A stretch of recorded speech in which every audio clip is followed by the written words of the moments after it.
Good morning. I call this series My Morning Knitting because it's early and I'm just having coffee in my pajamas here and doing a bit of knitting.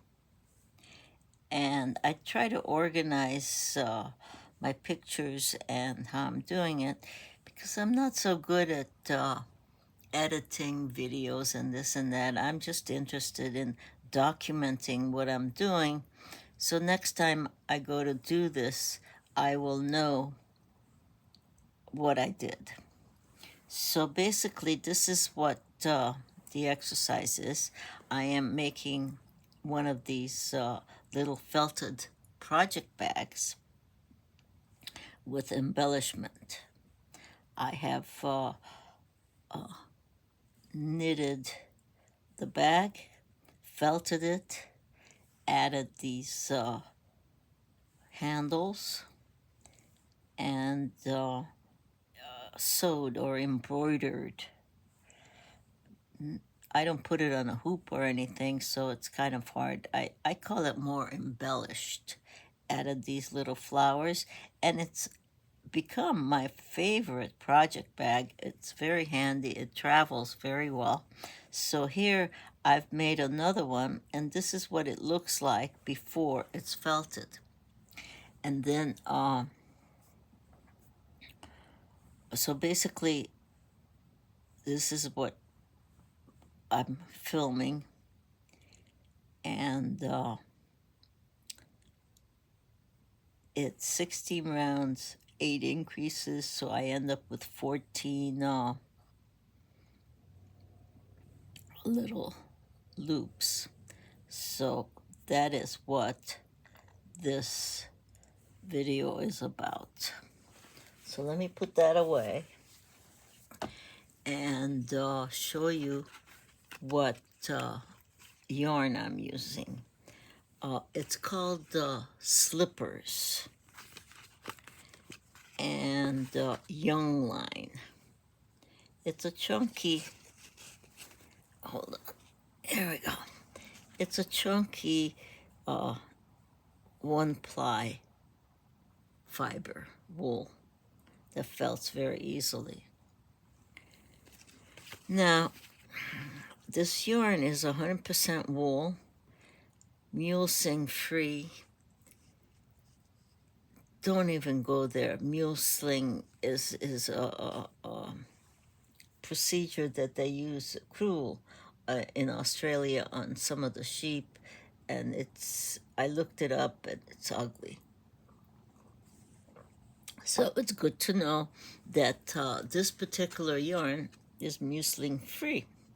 So it's 200 grams, which means it's 200 meters, 7 ounces, 219 yards. Okay. Lanes du Nord, made in Italy. Slippers, Young Line. Now this particular one is color 19, lot 2103. As we know, it's important if I'm only going to use one skein, so the lot doesn't really matter. So, and then it tells you what size needle. It's suggesting size 10. I'm using an 11 because I want the stitches to be loose so they felt. So here we are. I have now felted that original picture that I had. And here's the 16 increases. So now I'm making another one because it was so popular. Everybody loved it. So a friend of mine wanted one exactly like this one, so I am making it. So this one is using color 12, same yarn, different colorway, same bit. So, and I am now knitting it. Little notes that I keep just in case. And now here's my yarn. And what I've done is actually rewound these balls and separated the colors, so I had a little more control of where the stripes go. So here I am knitting another one, and I've made 16 rounds, so I'm ending up with, I have 84 stitches all the way around, so when I bind it off, it'll be okay. But here, I decided that I'm going to put a stripe of the contrasting color in the middle of the bag. I have the other one. Let me see, where's the picture of that? Let me just show you. Okay, real quick, let me show you. So, like, see the stripe that I put in here? But I didn't do it in this other one. But in this version, I'm going to put that stripe in. So that's why I rewind the ball of yarn, so I have control of where I'm putting the stripe. So I was knitting along, and I wasn't paying attention. And suddenly I realized that I ran out of the yellow yarn, and I attached a new ball. And then I realized, oh, no, you were planning to put a stripe here. So now I have to tink back. Let me move this camera.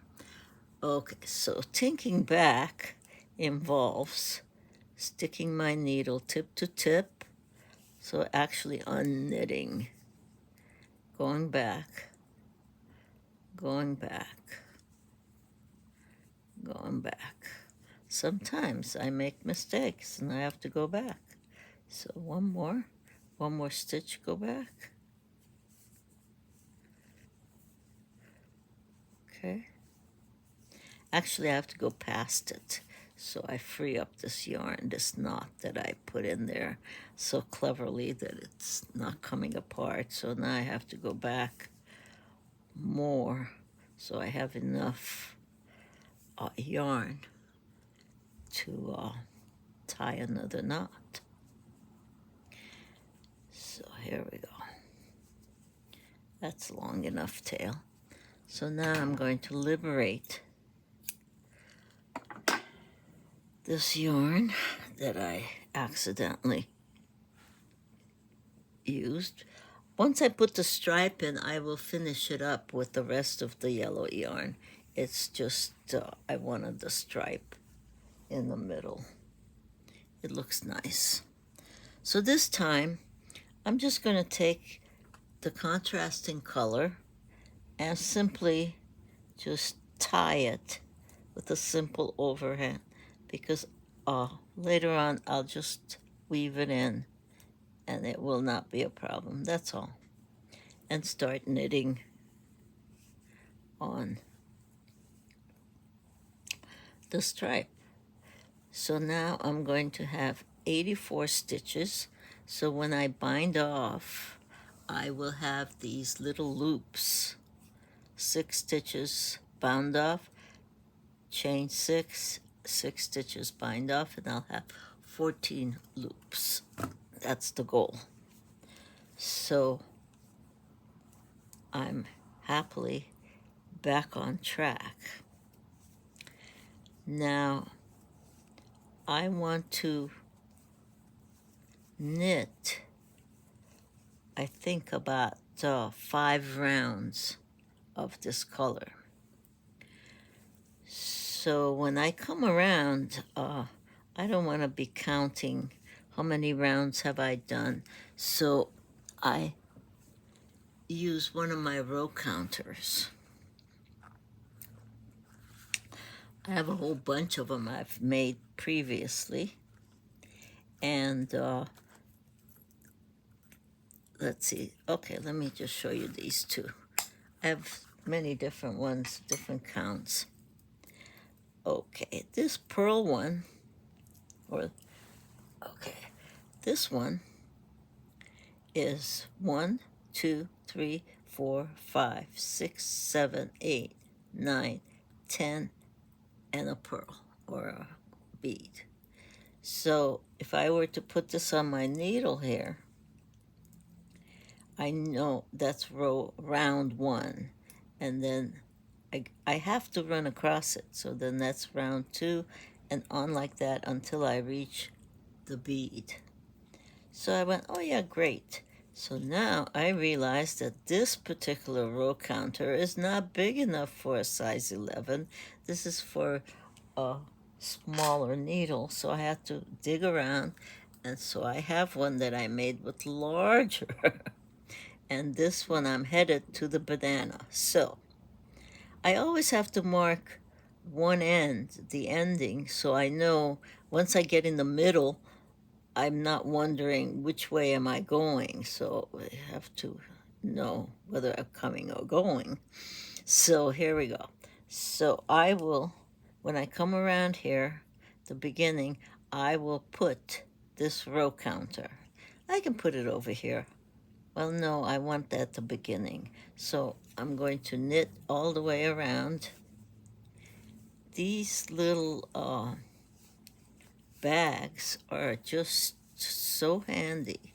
I get the handles and they either snap on, so they're removable and very versatile. It's just enough for a little project, and I can use it for many things. It's become quite nice and handy. So I felt it, but I don't felt it in the washer. All these I have been felting things for decades because the metamorphosis of changing the texture of knitting was just fascinating to me. So, and I love the warmth of wool and the way wool acts. And I've made many, many little bowls of different varieties. Now, this particular one, I added beads, and I keep my needles in it. Now, this one, I keep my little stitch markers, but I originally made it for like at nighttime if I have rings on or something, little jewelry, earrings, whatever, I keep it safe in this. And I got fancy with it and beaded the bottom. And then at the time I was into silversmithing, and I carved this and casted it. This is silver. That was my silver smithing phase. Oops, hit the camera. Okay, keep knitting so I can get around to the other end. So felting, for years I've been felting in the machine where, because what felt needs is heat. It's often called boiled wool. Just boiling the wool will not felt it. You need heat, agitation. It's sort of like dreadlocks. The wool fiber is very similar to human hair. It has cuticles, and what we want is these cuticles to open up with the heat and get tangled with each other and bond.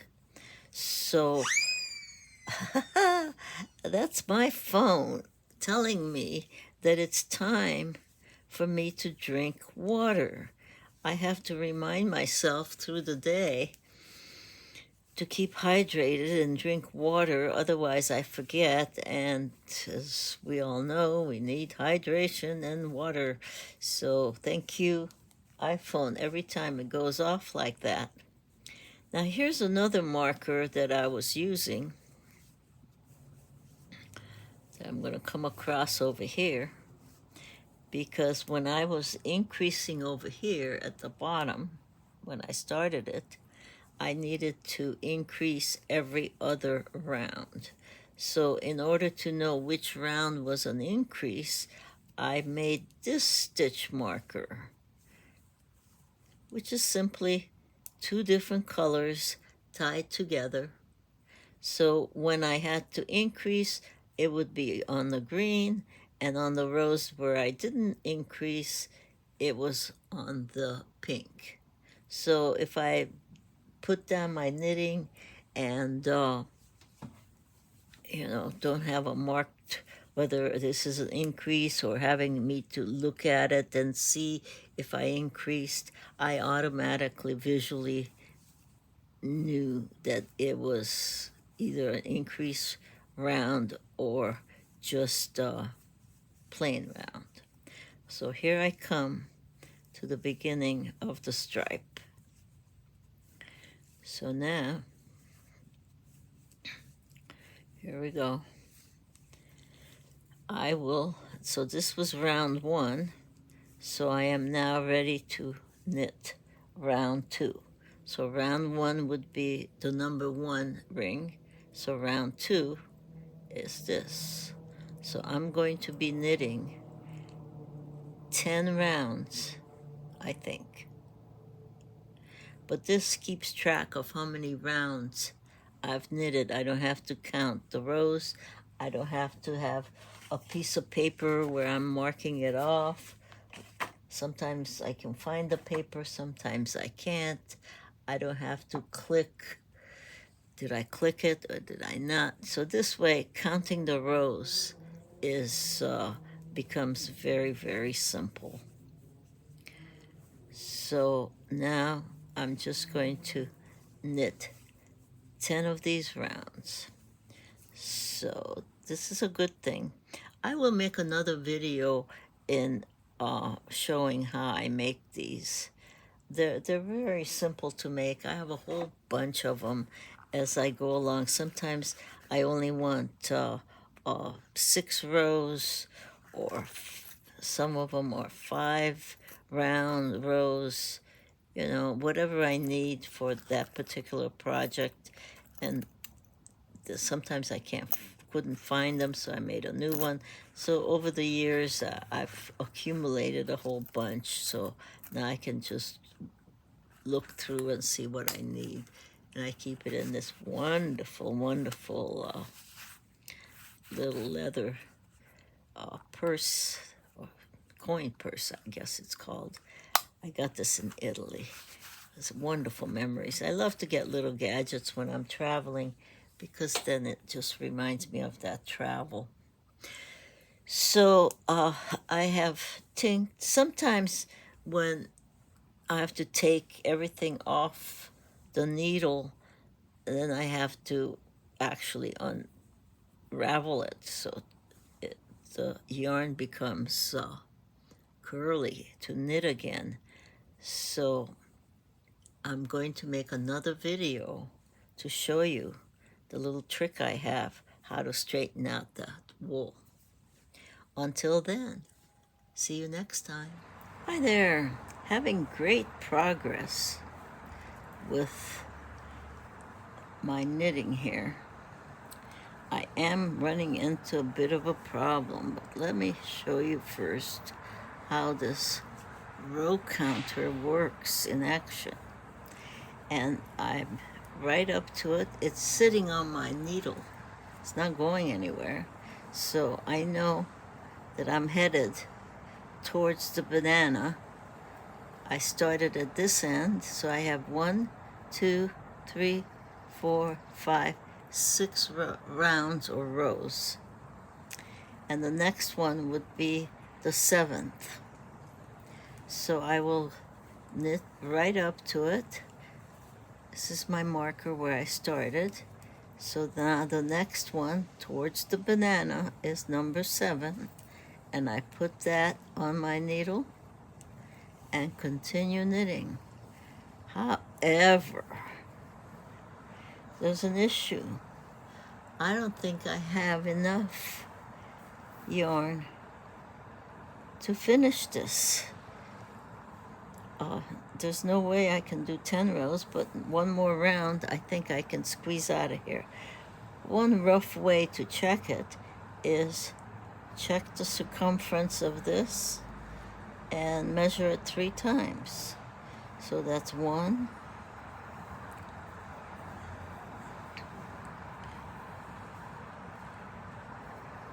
2,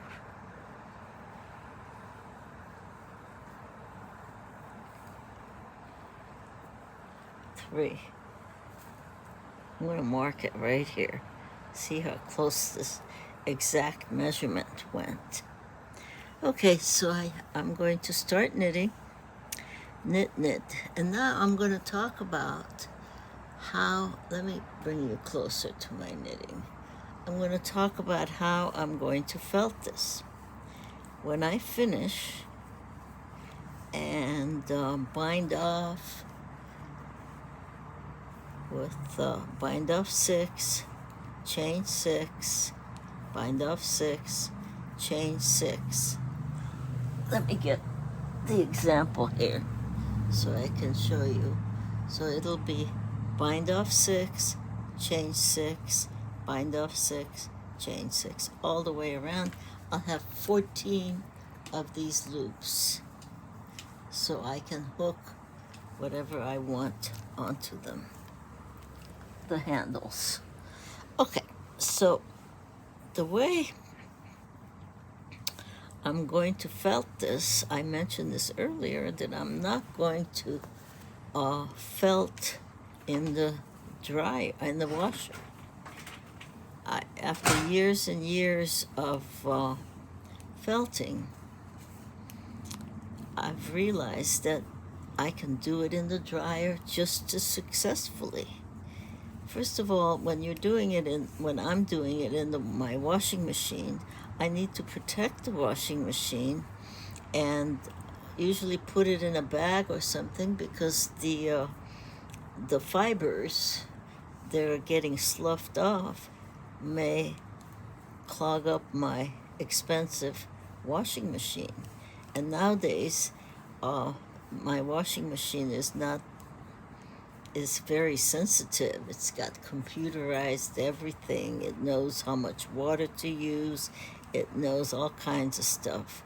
I don't know, it's much different than in the old days. But the washing machine was expensive, and I feel like I have to protect it. So in a bag it goes. Then if I want to check it, how the progress is doing, because it's really an art, and not every skein of yarn, even if it's the same brand, same label, will felt the same.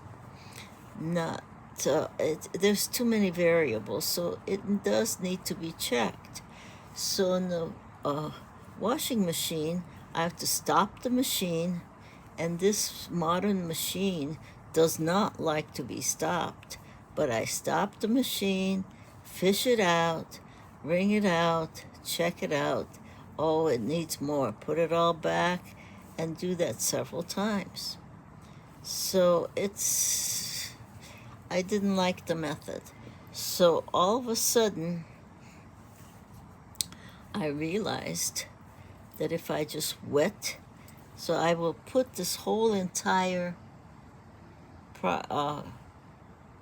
project into water. Usually I use a little eucalyptus just to put some soap and wash off in case there is anything on it. Okay, so I'm coming up to the last of the stitch, and 3 is not enough. So it's 3 times plus 10% is actually the way it should go, because look I'm going to run out of yarn here. It's close, but it's just a little more. So it's 3 times plus a little more. So it's here, so it's probably need to be 3 times plus 10%. Or do it 4 times to give yourself a little breathing room. So here we go. It was close, but not quite. So now I'm just going to knit until I use up all of this yarn, and then I'm going to join the yellow one again. So I soak it in eucalyptus or any kind of soap that you don't have to rinse out. And we have at the store, I think it's Eucalan, and it's lavender, so it smells nice, keeps the bugs away, and you can just wash it and leave the soap in there. It doesn't have to be rinsed. I don't know why it's like that, but it is. That's what it says. So I'm going with the label. So I soak it usually for a good half hour, or sometimes even overnight, because there are times I forget it's being soaked or something. Doesn't really matter, but really good in soaking wet. Then I wring it out. You know how sometimes labels say, don't wring, it'll shrink, it'll felt. If you wring, delicate, don't wring it out. Well, I wring it. I want to treat this thing as rough as I can. And then I roll it in a towel. So get a towel dry. And then I take that towel and maybe some other towels, maybe a pair of jeans. I actually have an old jeans jacket that I use because it has metal buttons. And so we need heat and agitation. So the dryer gets very hot. It's a gas dryer. And the towel and the jeans jacket or any other clothing, it doesn't really matter, will give it the agitation as it goes around. So as it starts to dry, I can open the dryer at any time, check it, see how it's felting, and if it's not quite enough, I may have to wet. My accent is coming through. Wet it again. Every once in a while it creeps through. So when I'm satisfied with it, then I go into the shaping process, which will be another video. So off I go, finish this, whatever yarn I have left, a little bit. When I run out of that, I'm going to join with the yellow. This is the last of it. And when this is done, I'm done. Because it takes one skein to knit this. So, and then I'll embellish it and put a new handle. I just got a new handle. This one's red, very exciting. It snaps. This will be fun. And another bag is made.